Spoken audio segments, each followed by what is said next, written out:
Hey guys! So in this video, I'm going to talk about what you can do to double your editing speed. Now, if you watch a decent amount of YouTube videos, you've probably seen a lot of videos like these already, where people claim they quadrupled their editing speed in 37.89 seconds. Outside of that being clickbait and just totally ridiculous, none of those videos are that useful, and all of the tips are just reused ones from my channel. No ego, just facts. Seriously though, if you're an OG subscriber to my channel, you'd know my editing has never been that great. In game, I would mess up a lot, and my times on edit courses were laughable. That was until a couple of weeks ago when I really set out to improve the speed and consistency of my editing. I was sick and tired of being a boomer and people calling me a slow editor. Fast forward to today, after grinding, changing around some settings, and doing everything I'll talk about next, my editing speed has quite literally doubled. Plus, keep in mind, this was all after I lowered my sensitivity. So what did I do to edit faster, and how did I do it?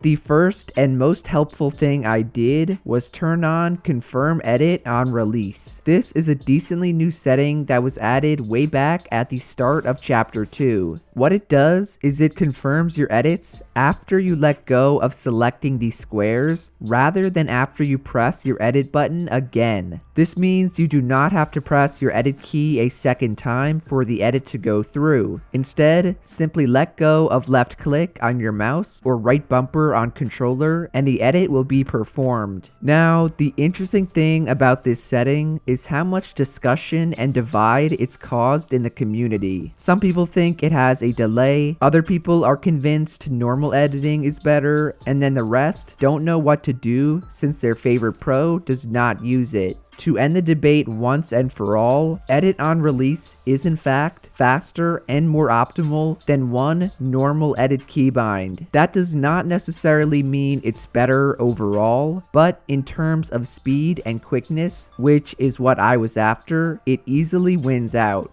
I feel like a big reason people still don't trust that it's faster is because they still think there's a delay associated with it. Please, I beg of all you guys, stop believing these stupid myths that have absolutely no truth to them. Anyone saying there's a delay with edit on release is a clown who doesn't understand how the setting works. If you don't believe me, then go and try it for yourself or watch any insane editor that's mastered it like Evade Tweaks. You're straight up lying if you can watch that and continue to think there's a wait time or that it's slower than one normal edit bind. 2 edit binds though is where it gets a little tricky. After some testing done by Raider464, the editing tier speed list is as follows. Double edit keybinds is the fastest, confirm edit on release is the second fastest, and then normal one bind edits is the slowest. Mind you, when I say slowest, I'm speaking relatively. Of course, players like bugha will always be able to edit faster than I can, even though he's using one normal edit bind. The point is, confirm edit on release will make you, yourself, faster than you were before when you had it turned off.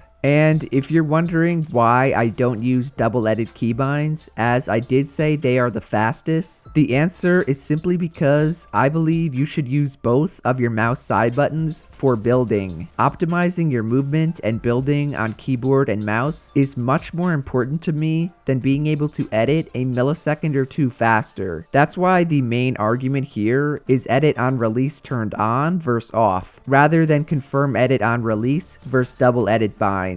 Most people know double edit binds are faster, but they're like me and they don't have an extra mouse button to use for it. Okay, but then why don't pros like bugha and Benji use confirm edit on release? Well, there's a couple of reasons. Probably the biggest is that you cannot hold edits while freely moving your crosshair with it turned on. This can be pretty annoying in box fights while you're waiting to make an edit play, as you can't hover over any tiles you haven't yet selected, or you'll accidentally select them and screw up the edit. This also means once you make and hold an edit, you cannot reset and edit it into something else unless you stop editing it and do it over. The The last reason is that Fortnite pros are stubborn. They don't want to take the time to switch to something new if it's only going to make them a little better or faster. This is why bugha and Mr. Savage have not switched off of their unoptimal building binds. However, you gotta realize none of us are freaks of nature like bugha or Savage. We need every advantage we can get that will end up benefiting us way more than it would for them. Plus, there are actually many pros who use confirm edit on release. Some examples are Ghost Bizzle, Sen Aspect, and Young Calculator, all of whom consistently place at the top of Cash Cups and the FNCS. So if you're gonna pull out the no pros are using it argument, unfortunately, you're wrong, because many of the best and most elite players in the world do.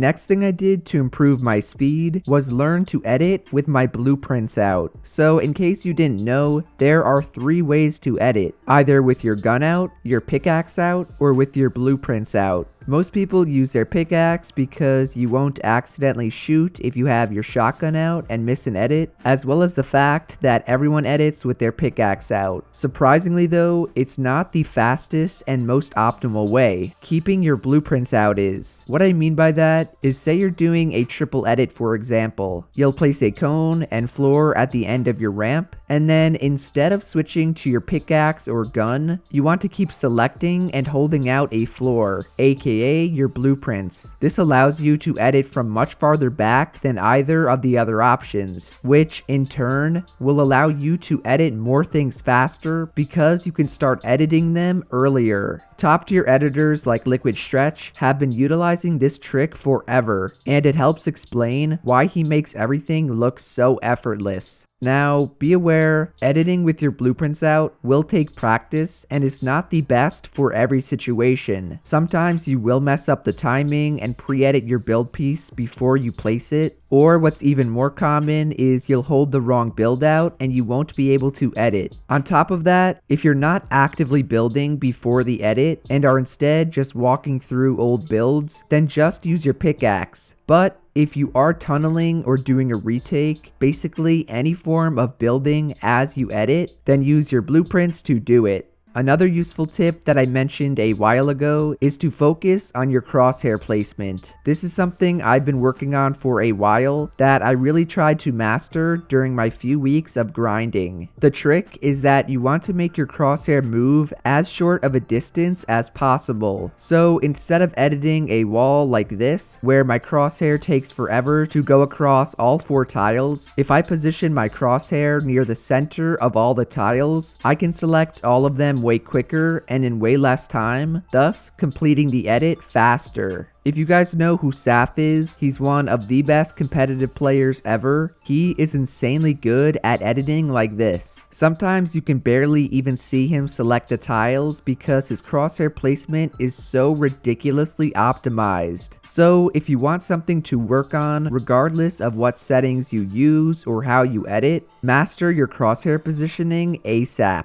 The final tip I have is for how to go about practicing all of this stuff. I've always recommended edit maps because of how many edits you can practice in such a short amount of time. But recently, I've actually found free building in creative to be more effective. So rather than running through a drill of 60 of the same edits, I'll hop into a blank creative world and start doing random retakes and edit combinations. Everything from mongrel tunnels to triple edits to even just sitting in front of a wall and spam editing it. I just feel like this is more realistic practice that can be applied to actual games. You're never going to be in a situation where you do 40 of the same ramp, wall, and floor edits in game. I'm not saying edit maps are bad practice, as they are still very good, but I just don't think it carries over as well as people think. This is also why you see bugha, Benji, and Mongrel always practicing their edits while free building and not doing these edit courses. So don't take it the wrong way. I'm not saying edit courses are useless or bad by any means. What I'm saying is that free building and free editing will help you translate your skills into game better and therefore make you a faster editor when it actually matters. Overall guys, as long as you do everything I mentioned in the video and put the time into grind, I can guarantee you your editing speed will double. If not, you can come back to the video and roast me free of charge. So if you learned something new or found the video useful, then do be sure to drop a like, subscribe to the channel, and to turn on post notifications. Shout out to everyone using code Jerian. I truly appreciate all of you guys supporting me. #ad. Otherwise, that's it from me, and I'll see you guys in the next one. Later.